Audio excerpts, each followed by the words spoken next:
အားလုံးပဲမင်္ဂလာပါခင်ဗျာဒီနေ့ပို့ပေးရမယ်ကုန်တွေရောက်ပါပြီပစ္စည်းအကြောင်းလေးတွေမပြောခင်ကျွန်တော်တို့ရဲ့ငွေလဲနံပါတ်499819တလုံးပဲငွေလွှဲကြပါကျန်တဲ့ဖုန်းတွေနဲ့ငွေလွှဲခိုင်းရင်လူလိမ်ပါခင်ဗျာနေကုန်းဆိုင်မှာတော့ဝယ်လို့ရတယ်လို့တောင်ကလာဆိုင်မှာလည်းလာဝယ်လို့ရပါတယ်ဒါကတော့ကယူကမာအလုံးကြီးပါဒီကောင်ကတော့4500ပါဒါကတော့အလတ်ပါဒီကောင်ကတော့4000ပါခင်ဗျာဒါကတော့နည်းနည်းသေးပါတယ်ဒီကောင်ကတော့3500ပါဒါတော့လေကြွမိခင်ပါတပိဿာ9800ပါဒါတော့ဝါပရိပါဒီကောင်ကတော့နိုးစီဘူးတပူကို2500ပါဒါတော့ဂျူးပါတတွဲကို1000ခွဲပါဒါတော့ငုံပါတတွဲကို1000ခွဲပါခင်ဗျာဒါတော့ရေပဲပါတကောင်ကို9000ပါဒါတော့ကနန်းအမပါ 1kg ကို2000ခွဲပါဥပါပါတယ်ဒါတော့ဂုံစိမ့်ပါ 1kg ကို1000ပါခင်ဗျာဒါတော့ဆက်သားပါတပိဿာကို3000ခွဲစီပါဒါတော့ရှင်းဝတ်သားပါတပိဿာကို4000စီပါဒါတော့ကတဲ့6ပါတစည်းကို1500ပါဒါတော့ငရွှေမိခင်အကောင်ပါတပိဿာကို4300ပါဒါတော့ရှင်မောင်ပါတစည်းကို400ပါဒါတော့မုံဟင်းပါတစည်းကို1500ပါဒါတော့ဇပလင်ပါတချောင်းကို100ပါ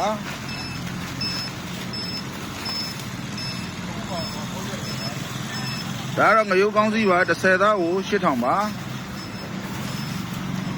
ဒါတော့မယန်းပြား6ပါတပိဿာကို3000ပါဒါတော့ငရုတ်ပူသီးပါတပိဿာကို8000ပါဒါတော့ဗဒတ်စာပါတစည်းကို900ပါ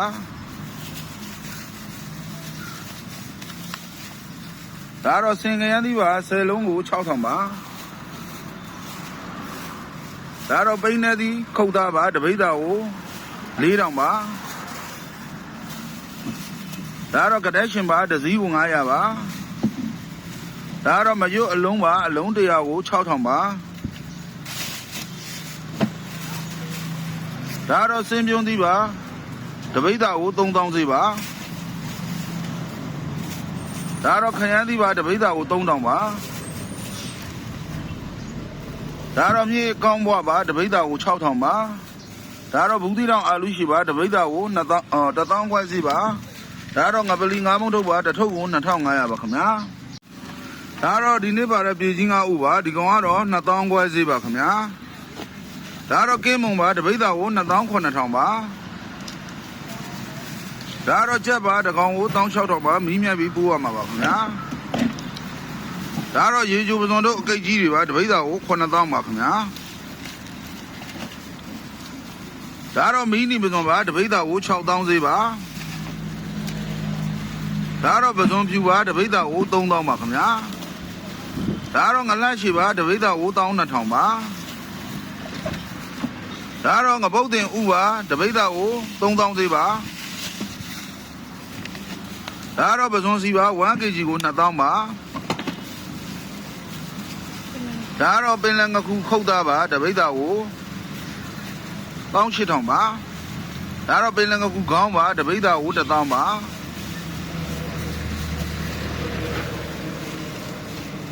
ငရင်ကုန်းဒါတော့ငရင်ကုန်းခုတ်သားပါတပိဿာကို18000ပါ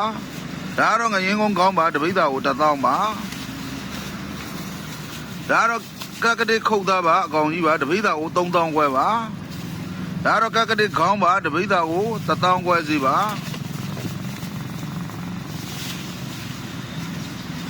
ဒါတော့ငကင်ချိုင်းပါတပိဿာကို2200ပါဒါတော့ပလာတူပါတပိဿာကို13000ပါဒါတော့ပင်လယ်ငစလုံးပါတပိဿာကို2000စီပါဒါတော့ငသလောက်ပါတပိဿာကို9000စီပါခင်ဗျာဆုံးတိကြည့်ပေးကြတဲ့အတွက်အားလုံးကိုကျေးဇူးတင်ပါတယ်ခင်ဗျာ